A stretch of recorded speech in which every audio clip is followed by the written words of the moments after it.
Good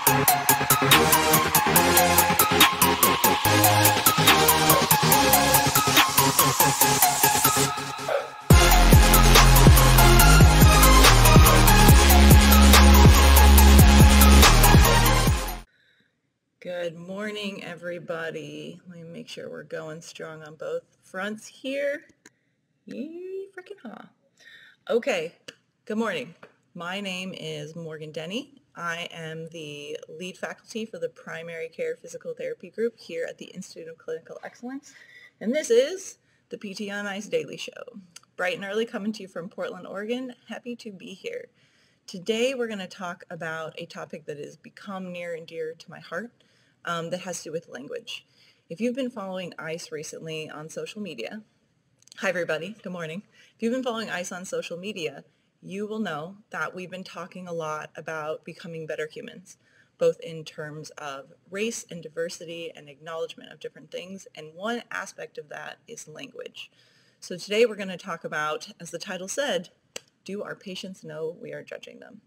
So many of you have probably heard the term implicit bias before.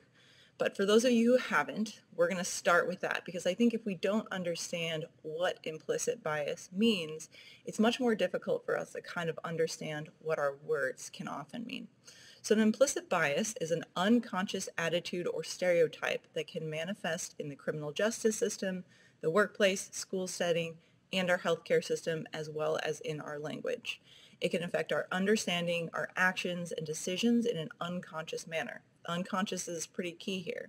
These biases, which encompass both favorable and unfavorable assessments, are activated involuntarily and without an individual's awareness or intentional control.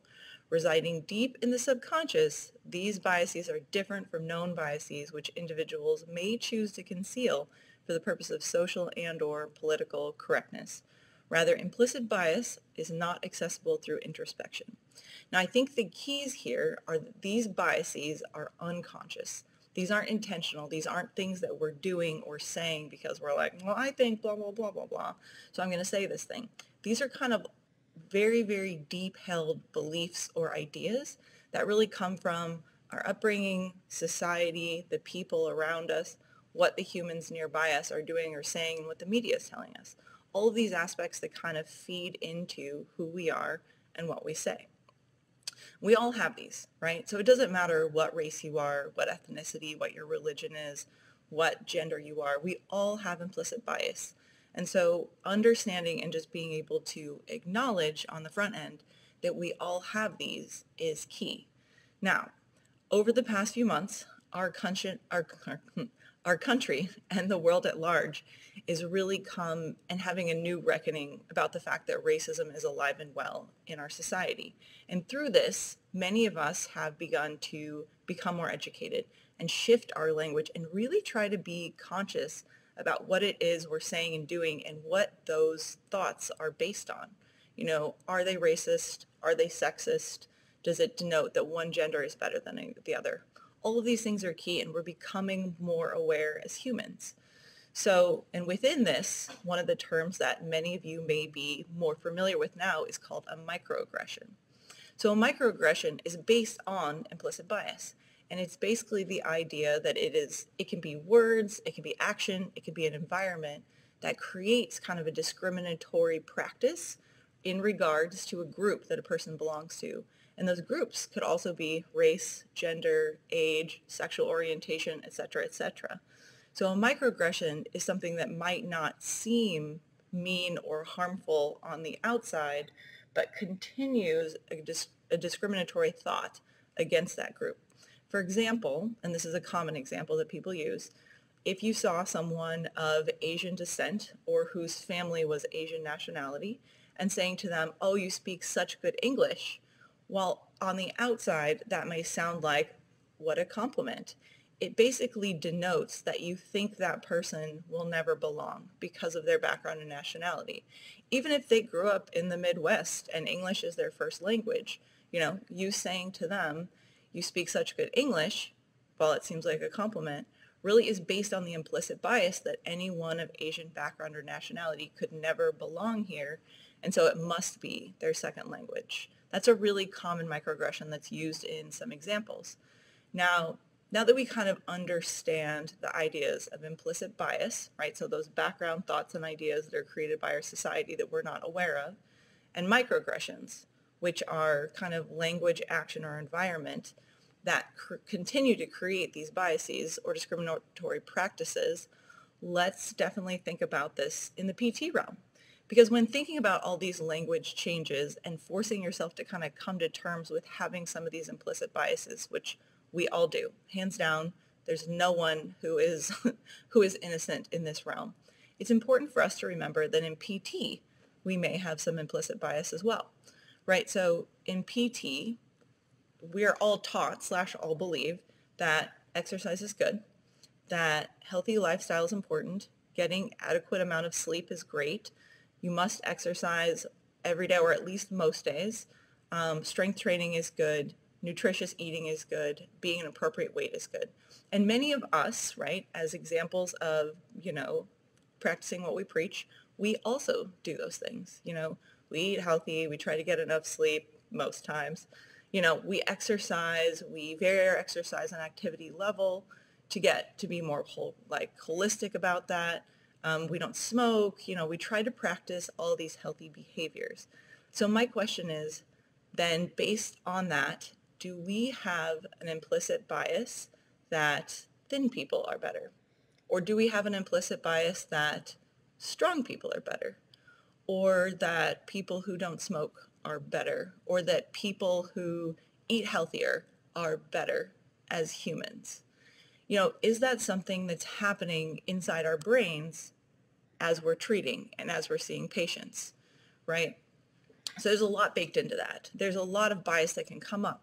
Now, I'm not saying that those beliefs are wrong or incorrect, right? They're good. They're healthy lifestyle practices, and yes, we believe in them because they do have a pretty big effect. But does our bias there create microaggressions against our patients, maybe that we're not aware of or that they're picking up on?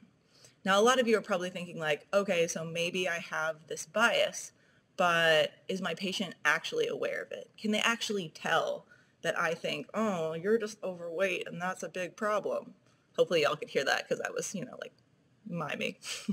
Anyway, so can they actually tell? So there have been research studies that look at, can the participants of the study tell which treatment arm their provider thinks they are in?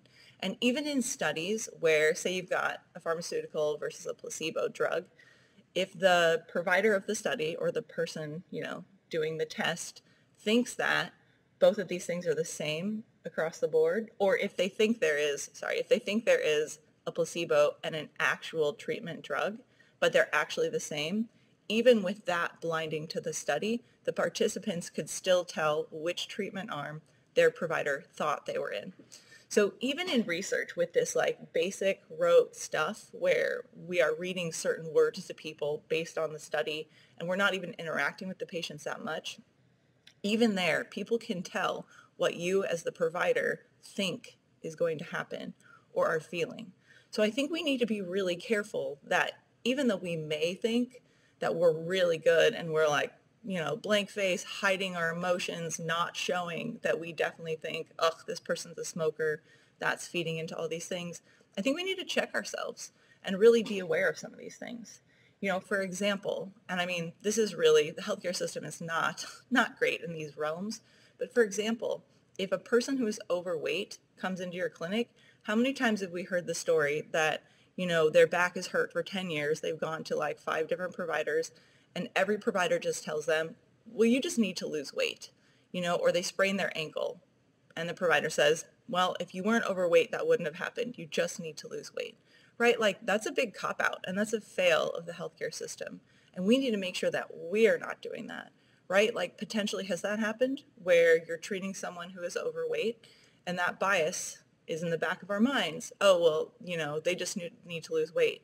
Or the bias might be, thin people are better, thin people are healthier, thin people do better with PT. This is never going to work because this person's overweight. How often does that bias come through in our treatment where we as the provider aren't really feeling like our treatment is going to work unless the person loses weight. And how often do our patients pick up on that? And so our treatment doesn't work. And then eventually we throw up our hands and we're like, you just need to lose weight. And we join the ranks of all the people that have failed before them, right? Or how many people come in and you take their blood pressure and it's really high. So that would be over 120/80.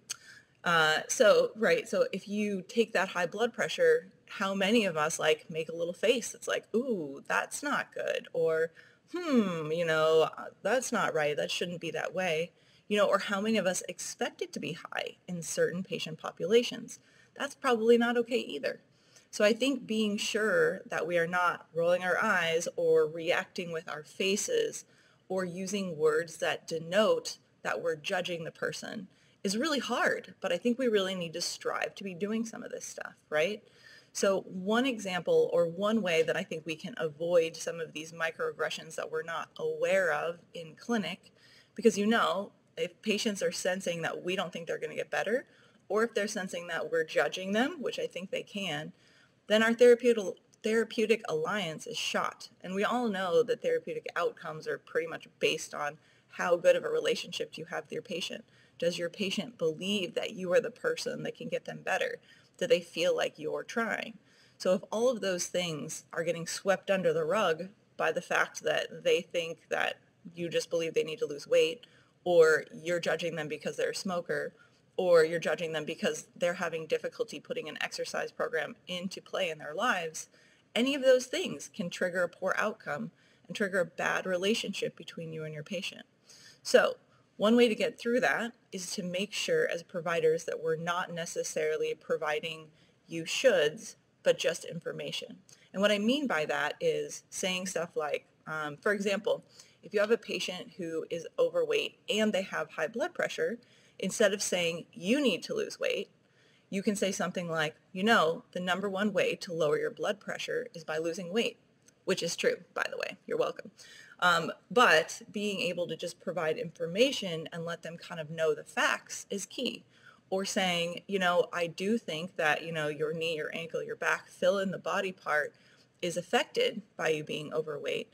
But being overweight is not necessarily the cause of your injury. Let's get you stronger, and then we can talk about some strategies for weight loss if you're interested, because it does put extra stress on your joints, your organs, your whole system, right? Like being really straightforward with patients is good, but without providing the judgment of saying you have to, or this is the only way, because that is a huge assumption that we can never make, and a slight microaggression towards people who are overweight who are coming to our clinic.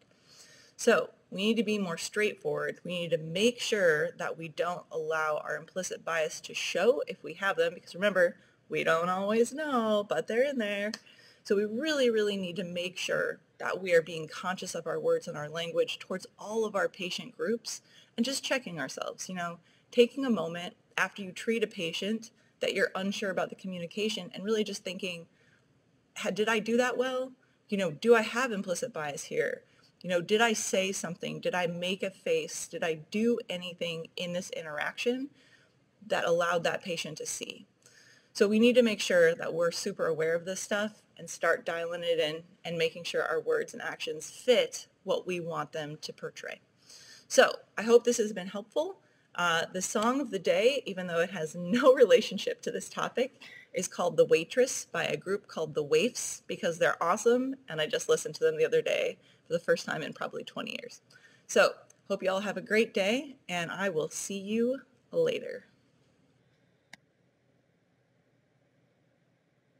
Oh, I have to figure out how to stop it.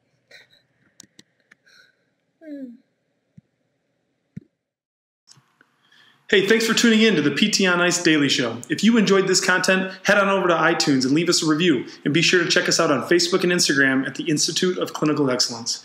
If you're interested in getting plugged into more ICE content on a weekly basis while earning CEUs from home, check out our virtual ICE online mentorship program at ptonice.com. While you're there, sign up for our Hump Day Hustling newsletter for a free email every Wednesday morning with our top 5 research articles and social media posts that we think are worth reading. Head over to ptonice.com and scroll to the bottom of the page to sign up.